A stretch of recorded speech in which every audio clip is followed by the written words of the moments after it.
Hello, welcome to the Dr. J vlog series. It's Tuesday, January 14th, 2025. And on Tuesdays, we cover music and the arts. And today we're going to be doing a deeper dive specifically into my own music. We'll be doing sort of a reaction or an analysis video of one of my own songs. Perhaps you've seen those YouTube channels where they do reaction videos or analysis videos. Some of those are really good, really interesting. So I thought it'd be helpful and interesting, perhaps, to give you a little bit of a behind the scenes look at the creative process and how a song, in this case, one of my songs, has been developed and written in collaboration with Caleb. So it's the first song. It's called "Time to Sail." It's the lead song off of my debut album. So I go by the Dr. J Experience, obviously, and then the debut album is titled 62 Since 62. Let those sleuths of you figure that out. But anyway, so I thought it'd be really cool just to have a look at this song. And the album does contain 11 original songs. I wrote them all over time, over an extended period, quite frankly. And um, yeah, so what we're going to do is just simply do a deeper dive into the first song, Time to Sail. And so, just by way of background, this song was started actually 30 years ago.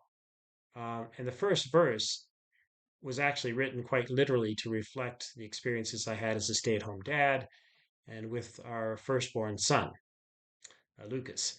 So, yeah, you'll see that in the first verse. And let's just get into it.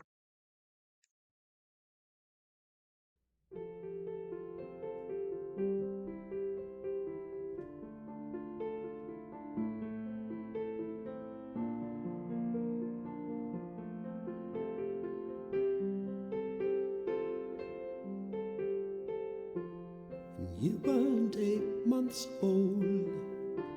I held your hand so you'd stand, and you walked with me till we laughed and fell to the floor.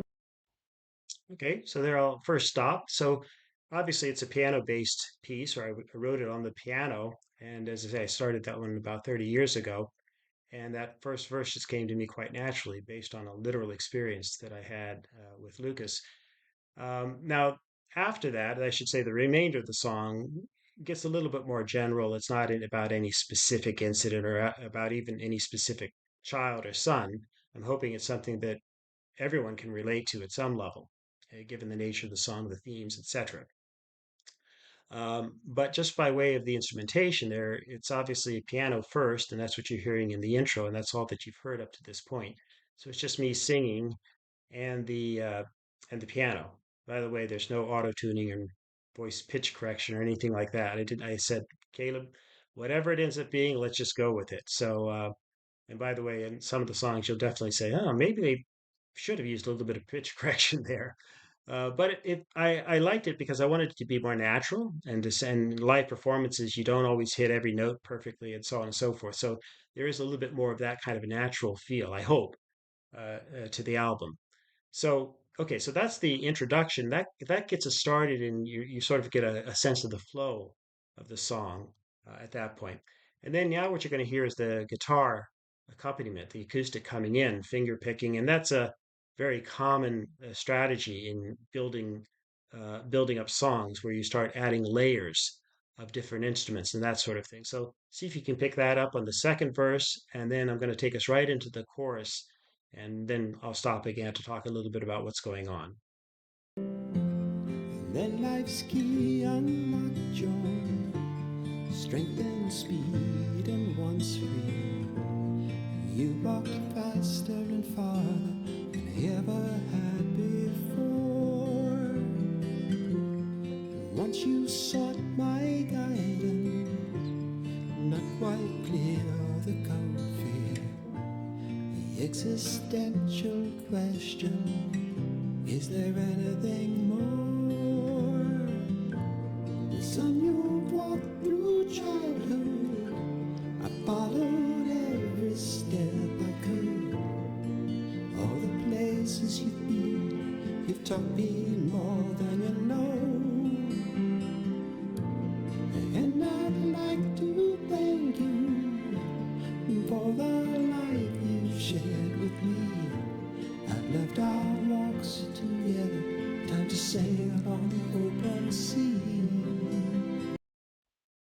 Okay, so there, we've taken it now through the rest of the opening verses and then through the full chorus. Um, and so hopefully you've picked up on this. So thematically, I know there are a lot of songs that are written, and rightfully so, paying homage and sending our love to our parents or the people that raised us, and a lot of songs about mothers, some about fathers as well. I have one on my album too. But I wanted to reverse the theme, and instead, this is a perspective of the parent looking back on the child, and you know how the children often thank the parents, hopefully, in many instances. And so this is me as a parent or any parent thanking the child, right, for the life that they've given them and the joy and everything that we've learned from our children as opposed to vice versa. Of course, it's a two-way street, obviously. But yeah, I don't hear as many songs that have this particular theme. And so that's what inspired my creative process, my creative juices in this regard. And then I wanted to just mention in terms of the layering. So it's meant to be a gentle song, a gentle reflection. And as we move into the chorus, you hear CX Violet add just very light orchestral arrangement, sort of an undercurrent, an underlayer that helps move the song along, helps enrich it and fill it out just a little bit more. So it's a little bit more expressive in sound, and I hope that that comes through in any event. And then what you're going to hear now is we're making a transition from the first half to the second half of the song, but it's not a radical break. And what you'll hear instead is Caleb at the cello, just giving a very soft, beautiful feel that allows us to make this transition from the first half to the second half. And I really like it too because it kind of reflects that sailing feeling, if you will, being out on the water, kind of like Christopher Cross, but obviously a very different song. Um, but yeah, so that the idea was to then build into something and give it a little bit of uh, um, a tempo, not a tempo change, but increase the intensity ever so slightly, as you'll hear when the second set of verses comes in, and with the percussion as well. So let's let that roll for a bit. See what you think.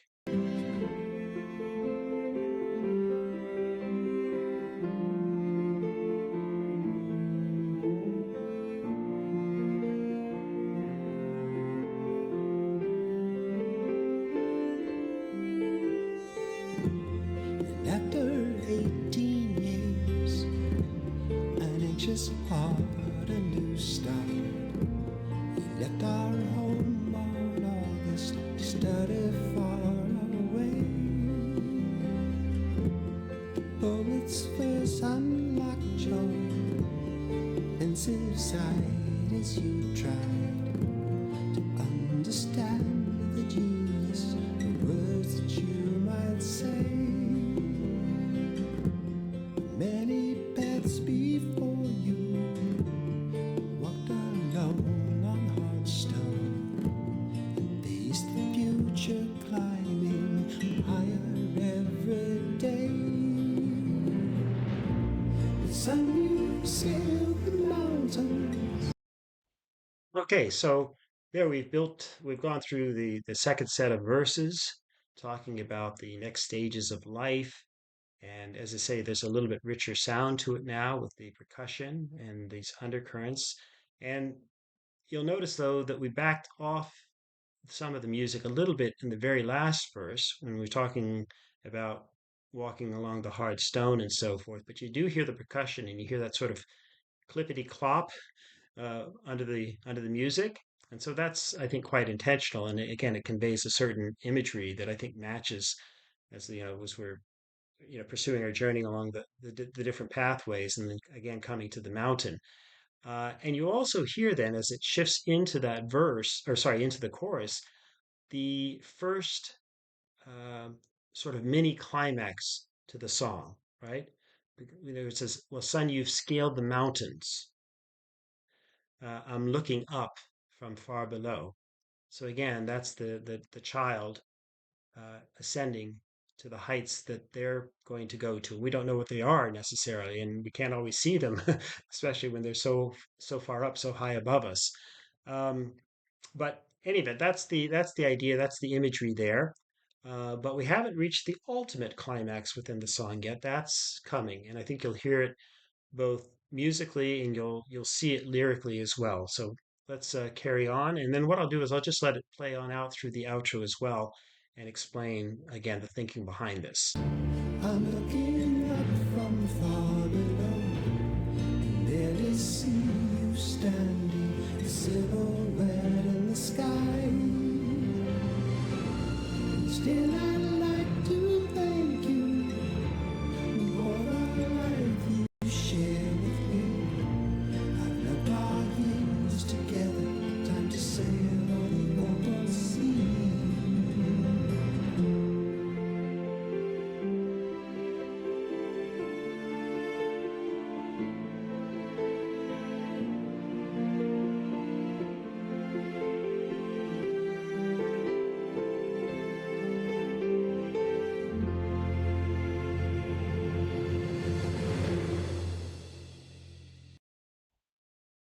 Okay, so there you have it. So um, a number of comments here. So first of all, obviously, hopefully, did you catch the real climax of the song there, and the ultimate sort of thank you expression of thanks um, that conveys, you know, everything about the importance of having children and the importance of our children in our own lives. And so I'm thanking the children, and you saw those are actual photos of our actual five munchkins, as we call them, our little basketball team.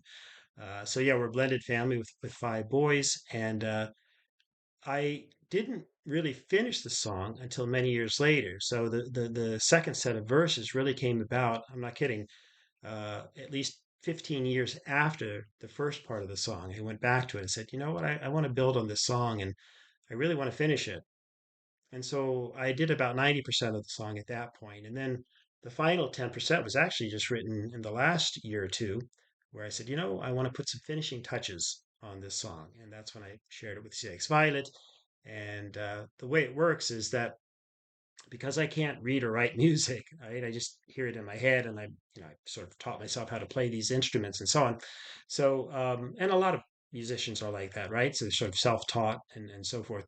Michael Jackson was amazing in that regard. He couldn't really read or write music or even play instruments necessarily, but he had these brilliant songs in his head, and of course such a gorgeous voice, and then the king of pop, he had all his dance talents, etc., etc. So he's quite the icon. But in a similar fashion, what I'm saying is that I would share my ideas that are in my head with Caleb, or with any musician, anybody who enjoys music, and then we bounce ideas back and forth and arrive at something that approximates, in the first instance, what I'm hearing in my head, what I want the songs to sound like. But then with a musical savant like Caleb, you can also get all kinds of ideas and flavors, and enrich the songs in ways that you can't do it necessarily by yourself. And so that's what Caleb is able to bring to the whole production. Um, and so the completion of the song, as I say, it occurred over literally decades, not unlike, I don't know if you saw the film Boyhood, where they actually filmed the actors over about a 12-year span as the child grows up, the main, protagonist and so forth, and all the other actors, the adult actors as well, Ethan Hawke, etc. They grew older as well. So, okay, so that's part of what goes into the creative process, and you don't necessarily know where a song's going to go. Just kind of like in life itself, right? In our own journeys, we don't always know exactly where we're going. So I've left the credits there up on the screen. By the way, if you want to listen to the whole song unimpeded, uninterrupted with all my blathering, I'll leave the link below in the description, as well as the way in which you can access the whole album if you're interested. So this is produced by Lost Chair Productions. Time to Sail is the first single, as I mentioned. You'll see that the producing, arranging, mixing, and mastering is all done by Caleb CX Violet Mikowski. Then you see the instruments and so forth that I play. I do sing on all the songs. There's no auto tuning or pitch correction. You're going to say, yeah, obviously.